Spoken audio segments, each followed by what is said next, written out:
እኔም መሳደብ መብት ይመስለዋል። እኔም መሳደብ መብት አይደለም። እኔ ስሰደብ ፍርድ ቤት ሂጄ ሰዳይም ብዬ ማሳሰር እችላለሁ። ቴዲ ዞሎ ይስማይ የቴዲ አፍሮ ዘፈን አቅላቸውን ያሳጣቸው አብይ አህመድ ዛሬም ብሽሽቃቸውን እንደቀጠሉ ነው። ከፍታን ለንስር ዝቅታን ለቁራ ምክትል ጠቅላይ ሚኒስትሩ አቶ ተመስገን ጥሩነህ ለውጣችንን ለማጣጣል የምትሞክሩ ጀሮ አንሰጣችሁም ሲሉ ተናግሯል። ጠቅላይ ሚኒስተሩ ለቴዲ አፍሮ አሁንም ቅኔ ያዘለ ንግግር ተናግሯል። ታሪካቸውን እየመነዘረ ጠላትን ወራሪን እንዴት አሽመድምደው የኢትዮጵያ ብርሃኑ ነጋ ያልተጠበቀ ነገር ስለ ቴዲ አፍሮ ተናግሯል። ታናሽ አለቃ ስለ ኢህአፓና እድገት በህብረት እያወሩ አሁንም ኢትዮሪካ አልበም ፖለቲካ መሆኑን አላቆመም። ፌስቡክ ላይ ሁሉ ሳይቀር ሁለት ትራክ ላይ እኮ ሰራን እኮ። ሰይፉ ፋንታውንም ያልተጠበቀ ነገር ዝምታውንም በቴዲ አልበም ዙሪያ ላይ ተናግሯል። ቴዲ ዞሎ ይስማይ የትኛው አልበም? ይህ አልበም አሁንም ኢትዮጵያን ማነጋገሩ አላቆመም። ሰላም ሰላም ውድ የሃናኒ ቲቪ ተመልካቾች እንደምን አላችሁ? እንደምን ሰነበታችሁ? ውድ ቤተሰቦቻችን ዛሬም ለእናንተ በአዲስ መረጃ መተናል። ውድ ቤተሰቦቻችን ይህን ቪዲዮ ከመጀመራችሁ በፊት ላይክ እያደረጋችሁ ጀምሩ ዘንድ በአክብሮት ጠይቃለሁ። ውድ ቤተሰቦቻችን እንደምናውቀው የቴዲ አፍሮ አልበም አሁንም በኢትዮጵያን ዘንድ ላይ በጣም ማነጋገሩን አላቆመም። ጀስት ከሙዚቃ አልፎ ወደ ፖለቲካ ጉትቻ ውስጥ መግባቱን ሁላችንም ታውቃላችሁ። አሁን ያልተጠበቁ አይነት ነገሮች እየተፈጠሩ ነው። በዚህ አልበም ዙሪያ ላይ እየተሰሙ ያሉ ዜናዎች በጣም ልብን የሚሰብሩና በጣም ኢትዮጵያዊነታችንን ወደኋላ የሚያደርግ ነገሮችን እየተነገረ ይገኛል። አሁን በቴዲ አፍሮ አልበም ዙሪያ ላይ አዲስ ነገር ተሰምቷል። ጠቅላይ ሚኒስተሩ ከዚህ በፊትም በአንዳንድ ነገሮች ትንኩሽ እያደረጉ እንደሆኑ እናውቃለን። አሁን ጠቅላይ ሚኒስትር ዶክተር አብይ አህመድ አንድ ፕሮጀክትን ሊያስመርቁ ባሉበት ቦታ ላይ በቴዲ አፍሮ ዙሪያ ላይ በእጅ አዙር ቅኔ ባዘለ ነገሮች የተናገሩት ነገር አሁን ሶሻል ሚዲያውን በጣም እያናወጠና በጣም እያነጋገረ ያለ ነገር ነው። የቴዲ አፍሮ ዘፈን አቅላቸውን ያሳጣቸው አብይ አህመድ ዛሬም ብሽሽቃቸውን እንደቀጠሉ ነው። ድምፃዊ ቴዎድሮስ ካሳሁን ኢትዮሪካ የተሰኘውን 18 ሙዚቃዎችን የያዘውን የሙዚቃ አልበም ሚያዝያ 8 2018 ዓ.ም ለህዝብ ማድረሱ ይታወቃል። የዚህን ሙዚቃ መለቀቅ ተከትሎ የብልጽግናው መሪ አብይ አህመድና ሎሌዎቻቸው የማያቋርጥ የቁራ ጩኸት እያሰሙ ነው። የቴዲ አልበም በተለቀቀ በተመሳሳይ ሰዓት በአሰላ ያደረጉትን ንግግር አሰራጭተዋል። በዚህ ንግግራቸው ተራ ጩኸት አይረብሸንም፣ ከፊታችን ያሉ ጉቶችን ነቅለን እንጥላለን ሲሉ መፎከራቸውም አይዘነጋም። ታዲያ አብይ አህመድ አልበሙ በተለቀቀበት ዕለት የጀመሩትን ብሽሽቅ ቀጥለውበት በዛሬው ዕለትም አዲስ አበባ ወጥተው ተመሳሳይ ስድብ አዘል ብሽሽቅ እያሰሙ ነው። አብይ በዛሬው ዕለት ቴዲ ከፈጠረው ማዕበልና ካሳደረባቸው ጫና ሳይወጡ በዛሬው ዕለት ወደ ኦሮሚያ ክልል ተጉዘዋል። በኦሮሚያ ክልል ደንዲ ተጉዘው በሽመልስ አብዲሳ ታጅበው ህዝቡ ወጥቶ እንዲቀበላቸው አድርገዋል። ታዲያ በዚህ ወቅት በብስጭትና በንዴት ባደረጉት ንግግር ራሳቸውን በንስር ድምፃዊ ቴዲ አፍሮን ጨምሮ ሌሎች ከብልጽግና ምህዋር ውጭ ያሉ ኢትዮጵያውያንን ቁራ ናቸው ብለዋል። ዘለፋና የጥላቻ ንግግር መለያቸው የሆነው አብይ ለራሳቸውና ለሚስታቸው መዝናኛ እስኪመስል ድረስ በየወሩ ሰርተው በሚያስመርቋቸው ሪዞርቶች የኢትዮጵያን ከፍታ ያዋለዱ፣ ህዝቡን ከድህነት ያወጡ፣ የበለጸገች ሀገር የፈጠሩ አስመስለው ሲናገሩ ይሰማል። ሀቁ ግን ኢትዮጵያን እያፈረሱ ህዝቡን የድህነት አዘቅት ውስጥ እየከተቱ ያስቀመጣትን ጥሪት እየቀሙ ለስልጣናቸው ማራዘሚያ ጦርነት እያዋለዱ 8 ዓመታትን ዘልቀዋል። ታዲያ ከሰሞኑ የአብይ ሀገር የማፍረስ ፖሊሲን፣ ሀገርን በጦርነት የማመስ ስትራቴጂን፣ ህዝብን በድህነት የማጎሳቆል ፍላጎትን የተረዳው ቴዲ አፍሮ አስገራሚ የጥበብ ቋንቋ በአስደናቂ የዜማ ፍሰት እነዚህን የአብይ ዘመን መከራዎች ገልጿል። ይህ አበሳጫቸው አብይ አህመድ በቀጥታ ለቴዲ በሚመስል መልኩ ቁራዎች ይጮሃሉ፣ እኛ ግን ዝም ብለን እንጓዛለን ሲሉ ተደምጠዋል። እንደ ቁራ በየቀኑ እየጮሁ ያሉት አብይ አህመድ ቁራዎቹ ከኋላ ሆነው ቢያጠቁንም እኛ ምላሽ አንሰጥም ሲሉ ተደምጠዋል። የጠሉትን የሚገድሉትና የሚያሳድዱት እንዲሁም የሚያስሩት አብይ አህመድ አሁን ላይ ቴዲን አስረው በስልጣን የመቆየት እድል የሌላቸው በሚመስል መልኩ አናስረውም ማለት በቀረው ንግግር ምንም ምላሽ አንሰጥም ሲሉም ተሰምተዋል። የንስርና የቁራን ዝምድና ማየት ጠቃሚ ነው። ንስር በባህሪው አርቆ የሚያይ ብዙ ከለሮች የሚያይ በከፍታ የሚበር በከፍታ የሚመላለስ ከከፍታውም በከፍተኛ ርቀት አይቶ አልሞ አድኖ መብላት የሚችል በጣም ብርቱ የብዙ ጀግንነት የብዙ ብቃት መለኪያ ነው። ቁራ በአንጻሩ የቆሸሸ ቦታ የሚውል በመጮህ በማልቀስ አካባቢ ይበክል ባለበት አካባቢ ላይ ከሚበላውም ከሚረጨውም የተነሳ ብዙ የሚቆሹ ነገሮች የሚታዩበት የአዋፍ ዝርያ ነው። ይሄ የአዋፍ ዝርያ ከሌሎች በተለየ መንገድ ንስርን ሊፋለመው ይሞክራል። መቼ ንስር መጥቶ መሬት በሚያርፍበት ሰዓት ቁራ ከላይ ያርፍበትና ንስሩን አንገቱ ላይ የመደብደብ ለመናከስ የመሞከር የመተናኮል ስራ ይሰራል። ንስሩ ግን ቁራው ከላይ ተቀምጦ እየደበደበኝ ስለሆነ ምላሽ ልስጥ አይልም። ምን እያደረክ ነው አይለውም። ሙከራ ምንድነው አይለውም። ከቁራው ሰፈር በከፍተኛ ፍጥነት ወደ ራሱ ሰፈር ይበራል። ከፍታን ለንስር ዝቅታን ለቁራ አርጎ ፈጥፎ ሰጠ። ወደ ላይ የወጡ በሄዱ ቁጥር ቁራው እንኳን ከላይ ሆኖ መደብደብ እንኳን ከላይ መቀመጥ ከፍታውን መቋቋም ስለማይችል መፈጥፈጥ ይጀምራል። ንስሩ ግን ምንም ነገር አይሰራ፣ ብድግ ብሎ ወደ ከፍታው ነው የሚሄደው። እኛ እንደሱ ነን። ወደ ከፍታችን እንበራለን፣ ህልማችንን እናሳካለን። ጩኸቱን ለቅሶ ለቁራዎችን እንደምናውቀው ጠቅላይ ሚኒስትራችን ስለ ቴዲ አፍሮ ስም ገልጸው ባይናገሩም በተለያዩ አንግሎች እያወሩ እንደሆነ ሁላችንም ሰምተናል።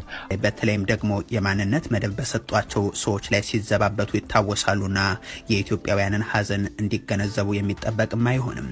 ፉርማን ኢሳ አጃረሙፍ ጭሙና ማለ መብሰኒን ፉርማተም ሲማሌ ሞኝ ያረብሱሬ አንጎስ አቴ ቢየስቶ አቴ ነነረብሲና ማየቹ ማጉረምረም መፍትሄ አይደለም። አታልቅሱ ማለትም አንችልም። ያልቅሱ፣ ካንተ ሌላ ማንን ይስደቡልህ ታዲያ? ስልጣን ነጥቀህ ወስደህ ሀገሩንም ወስደህ መርተህ አትስደቡኝ ማለት አትችልም። ምን ማለት ነው? የሚያለቅሱትን ሰዎች አታልቅሱ ለምን ትላቸዋለህ? ምን አገባህ? ከቻልክ ሶፍት አቀብላቸው፣ ያልቅስ። ከማልቀስ ውጭ ሌላ ሙያ የላችሁም። አማ ነጫላ ረብሰምቴት እንዲህ እያሉ የሚዘባበቱ መሪዎች ያሉት ኦህዴድ ብልጽግና ከሰሞኑ በዳስ ጣል ዜማ ላይ አንሳው የሚል አማራጭም ቀርቧልና እነሱም ዳስ የጣሉ ይመስላሉ። ለዚህም ነው ማሰር፣ ማሳደድ እና መከልከል ዘመቻ በጸጥታ ኃይላቸውም ጆሮ የለንም አትነቀንቁንም ንግግርን ደግሞ በመሪዎቻቸው በኩል ይዘው መከሰታቸው። ቢቢሲ ደግሞ መንግስትን የሚቃወመው ሙዚቃም በሚሊዮኖች እየተደመጠ ነው። በተለይም ደግሞ ፑል አፕ ዘ ቴንት ዳስ ጣል የተሰኘው ዘፈን ህዝባዊ ምላሹ የዜጎች ቀውስ ያለበትን ችግር መጠን አመላካች ተደርጎም ተወስዷል ብሏል። ቴዲ አፍሮ ከዓመታት በፊት በሀገሪቱ መጣ የተባለው ለውጥ ተስፋ እንዳለው ገልጾ ነበር የሚለው ቢቢሲ፣ ነገር ግን ያ ተቀልብሶም በመቶ ሺዎች የተገደሉበት መንግስትም ዜጎቹን ሀገር ያሳጣበት ሁኔታ መፈጠሩን የተረዳበት ስራ ማቅረቡን ያትታል። ፕሮፌሰር ህዝቅኤል ገቢሳ በጉዳዩ ላይ አስተያየት ከሰጡት ውስጥ ይገኙበታል። ከድምፃዊ ቴዲ አፍሮ ጋር ያሉ ፖለቲካዊ ልዩነቶች እንደተጠበቁ ሆነው ነገር ግን በጋራ ሀገርና በሰብአዊነት ላይ የሚደርሱ የዜጎችን ሀዘን በዚህ ደረጃ መግለጽ ግን ድፍረትም ወደ ራስ መመልከትንም የሚጠይቅ ነው ይላሉ።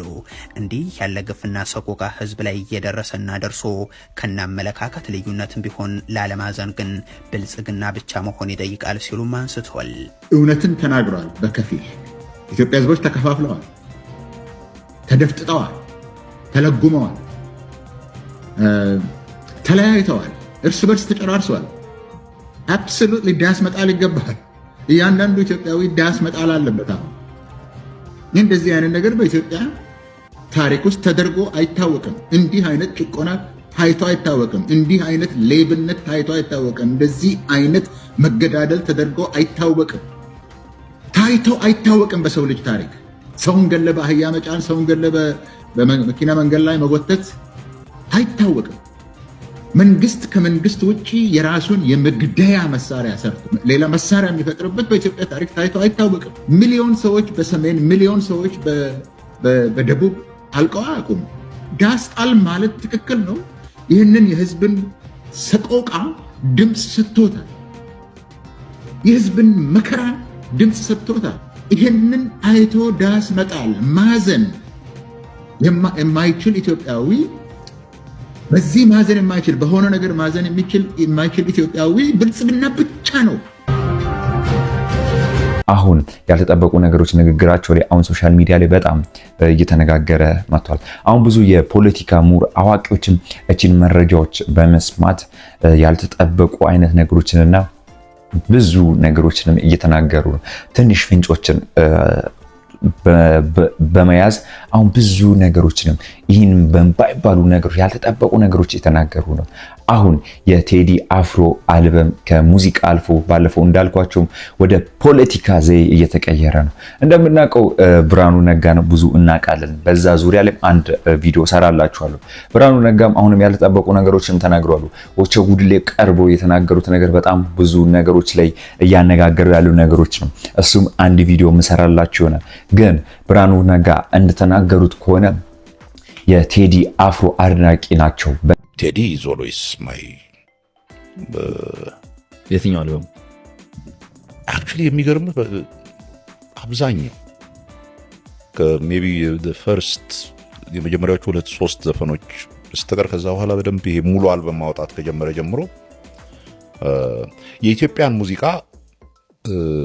መሰረታዊ በሆነ መንገድ ቀይሮታል የሚል ሴንስ አለኝ። ሂዝ ኖት ጀስት ዝም ብሎ ዘፋኝ፣ ጥሩ ድምጽ ያለው ዘፋኝ አይደለም ኢን ዘ ሴንስ ዛት ሙዚቃ ያውቃል፣ ሊሪክሱን ማዘጋጀት ያውቃል፣ ሙዚቃውን ማቀናበር ያውቃል። ይሄ ሬር ታለንት ነው። ሙዚቀኞች የሁሉም ነገር እንትን አይሆንምና he's very capable really naturally talented የሆነ የአበሻ ዘፋኝ እሱ ይመስለኛል። ደሞ አልበም ሊወጣ ነው። ቆንጆ አው እየጠበቅን ነው። ያው እንቅልፍ መተኛትም ትተናል። እሱ ከሙዚቀኛ እሱ ነው። ሜቢ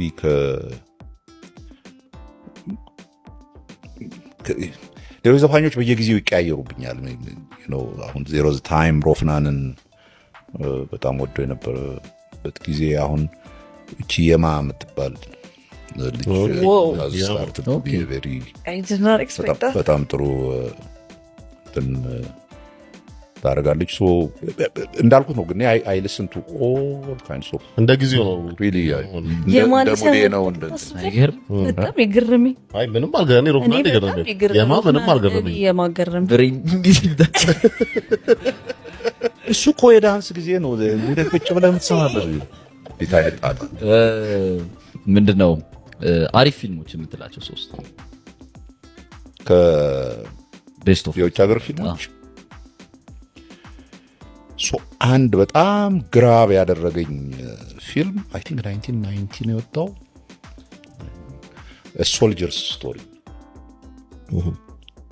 It's called a soldier's story. It's a story about በዚህ በጂም ክሮ ጊዜ የአሜሪካ ሬሲዝም በጣም እንትን በነበረበት ጊዜ የነበሩ የጥቁር ወታደሮች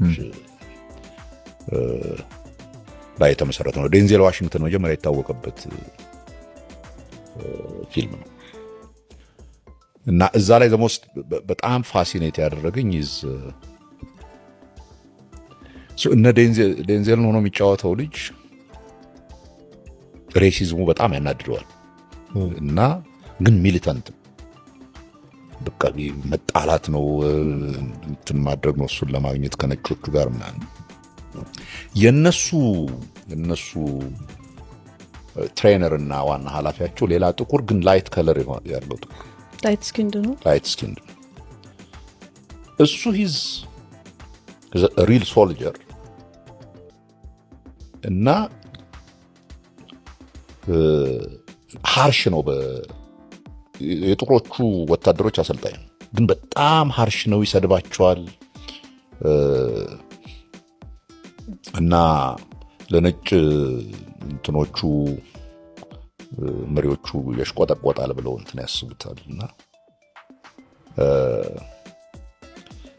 ሶ ዩ ሲ ዚስ የሚገርም ሳይኮሎጂካል አንታጎኒዝም። ሶ እነኛ እነ ዴንዜል ዋሽንግተን ወጣቶቹ ልጆች ዘይ ቶት ያ የሸጠ ነው፣ ለነጭ የበላይነት የሸጠ ነው ብለው በጣም ይጠሉታል። እሱ ደግሞ ጥቁሮች ከፍ ማለት የሚችሉት ዲሲፕሊን ሆነው እንደ ሶልጀርም በደንብ እንትን ብለው ነው እንጂ ሶፍት ሆነ እነሱን እያባበልክ አይደለም በሚል ነው እንጂ የነጭ እንትን ሆኖ አይደለም። በዚህ ግጭት ይገሉታል እንትኑ ነጩን ኖ ዴንዜል ጥቁሩን ነገረን መጨረሻ ዴንዜል ናቸው። አይ ስቶሪውን ነገረን ጉዳያችሁ ነው ይገምታል። ጉዳያችሁ ነው አቋረጥ እሱ በጣም ሪሊ እኔ ሙቪ ስቶሪው ነው ኢንትረስት የሚያደርገኝ ስቶሪ ላይን ዜን ሃው እንዴት አክት እንደተደረገ። ሌላ ሁለተኛው ሊንከን የሚል ሌላ የታሪክ ፊልም አለ ስለ አብርሃም ሊንከን። እሱም ኢትስ ቬሪ ኢንትረስቲንግ ፊልም አባውት የጥቁሮችን ከባርነት ነፃ ለማውጣት ሲቪል ዋሩን ተዋግተው በመጨረሻ ላይ የነበረ ትግል ነበር። ኮንግረስ ውስጥ የሚደግፉት አቦሊሽኒስቶቹ ወዲያውኑ እንዲፈርስ እንዲቆምና ይሄ ከባርነት እንትን እንዲል ይፈልጋሉ። ሊንከንም ይደግፋል በት he wants to move legally እንትን ማድረግ እና በዛ መካከል ያለ so how to achieve your objective gradually versus how to achieve your objective rapidly በዚህ መካከል ያለ የዊዝደም እንትን ያለበት እሱ አይቶታት was very well done በጣም ጥሩ የተሰራ ፓወርፉል የታሪክ ፊልም ነው። በተለይም ደግሞ ከመጀመሪያዎቹ አልበም አንስቶ አሁን እስካለው አልበም ዙሪያ ላይ በጣም ቆንጆ መልከታቸውን ገልጸዋሉ። እንዳሉ የማን አድናቂ ናቸው ሲባል የቴዲ አፍሮ አድናቂ ናቸው እና በሙዚቃዎቹ በጣም እንደሚማረኩ ተናግሯል። ይህም ተከትሎ ብዙ የፖለቲካ አዋቂዎች ብዙ ያልተጠበቁ ነገሮችንም እየተናገሩ ነው። በዚህ ዙሪያ ላይም ሶሻል ሚዲያ ላይ በጣም እያነጋገረ ይገኛል። ምክንያቱም ከብርሃኑ ነጋ ወይም ከፖለቲካ ፓርቲ ተቃዋሚ አፍ እንዲያነ ነገሮች ሲሰሙ ብዙ የሶሻል ሚዲያ ላይ ፖለቲከኞችም ሆነ አክቲቪስቶች የሚባሉ ሰዎች ለነሱ ፊንጭ ያመጣና ትንሽ ነገርንም ወደ ማስፋት ደረጃ ላይ የሚደርሱ ሰዎች ናቸው። አሁን ይህ አልበም ከማነጋገርም አልፎ አገርንም ወደ መጥበጥ ደረጃ ይደርሳል ተብሎ ይጠበቅ ነበር። አሁን ግን ነገሮች ሁሉ ጋፕ እያያዙ ይመስላል። ወደ ቤተሰቦቻችን እንደምናውቀው ሰይፉ ፋንታውን ስለ ቴዲ አፍሮ ብዙ ነገር ይናገራል ተብሎ ሲጠበቅ ምንም ነገር እንዳልተናገረ ሶሻል ሚዲያ ላይ ብዙ እንዳልተወራ ሰምተናል። ባለፈው እሑድ ቀንም ስለ ቴዲ አልበም ነካክቶት አልፎታል።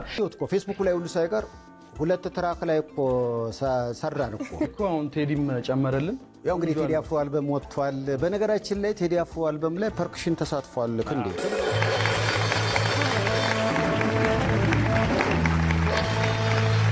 ወንዴ ደግሞ አንዱ ለዘፈን ላይ ማሲንቆ ከዛ ደወልለት ዛሬ ስማ ቴዲ አፍሮ አልበም ላይ እኮ ሰርቻለሁ ሌላ ባለ ማሲንቆ ፈልጉ ብሎናል።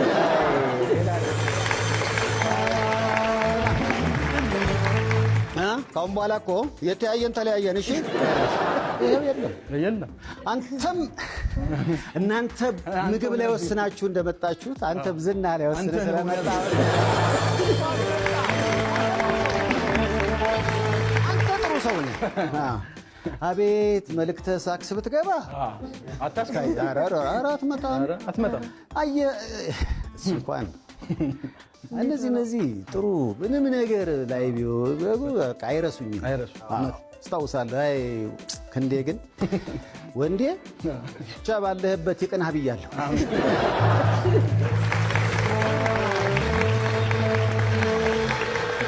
ያው እንግዲህ አየሁት እኮ ፌስቡክ ላይ ሁሉ ሳይቀር ሁለት ትራክ ላይ እኮ ሰራን እኮ ያርግልህ ገና ከዚህ በላይ ይገባል። እንደምናውቀው የነጻነት ወርቅነህ ይታካል ተብሎ የሚቀርብ አንድ ሰው አለ። በዛ ዙሪያ ላይም አንድ ቪዲዮ ሰርቷል። እኛም በሰፊው እንዳሰሰዋለን። ያን ቪዲዮ ያየነው ሶሻል ሚዲያ ላይ የሚዘዋወር ነገር የሰውን ፊሊንግ የምናሳያችሁ ነው። ግን ከዛ ይዘለለ አሁን በቴዲ አልበም ዙሪያ ላይ ነካክቶ ለመነካካት ጀስት ሶሻል ሚዲያ ላይ ለምን ይቅርብኝ አይነት ንግግሮችንም ተናግሮ አልፏል። ይህም ነገሮችን ብዙ ሰዎች ላይ ግርታንና ጥያቄን የፈጠረ ይመስለኛል። ምክንያቱም ሰይፉ ፋንታውን ያው ብዙ ሶሻል ሚዲያን በጣም እውቅ የሆኑ ሰዎችንም ሐሳብ የሚያነሳ ሰውን አሁን በዚህ ዙሪያ ላይ ብዙ ሰዎች ብዙ ነገር ጠብቀው ነበር። ውድ ቤተሰቦቻችን በመቀጠልም ማታ ላይ ለእናንተ ቆንጆ ቪዲዮ ይዤላችሁ እመጣለሁ። በተለይ ሰይፉ ፋንታውን የነጻነት ምትክ ነው ተብሎ የታሰበውን ሰው ኢንተርቪው አድርጓል። በዛ ዙሪያ ላይ ለናንተ ከናንተ ጋር ቆንጆ ቪዲዮ እናያለን። የሰውን ፊሊንግ ምን አይነት ነገሮችን ተከናወኑ የሚሉ ነገሮችን ለናንተ ማሳያችሁናል። ውድ ቤተሰቦቻችን እስካሁን ስለተከታተላችሁን እጅግ አድርገን እናመሰግናለን። ሁሌም እንደምታደርጉት ላይክ ስለምታደርጉም ሰብስክራይብ ስለምታደርጉልን እጅግ አድርጌ አመሰግናለሁ። ውድ ቤተሰቦቻችን የናንተ ኮሜንት የናንተ ሐሳብ ለኔ በጣም ትልቅ ግብአት ነውና ሐሳብ አስተያየታችሁን ግለጹልን። ሁሌም እንደምንላችሁ የኢትዮጵያን ሰላም ያደርግልን። እናመሰግናለን።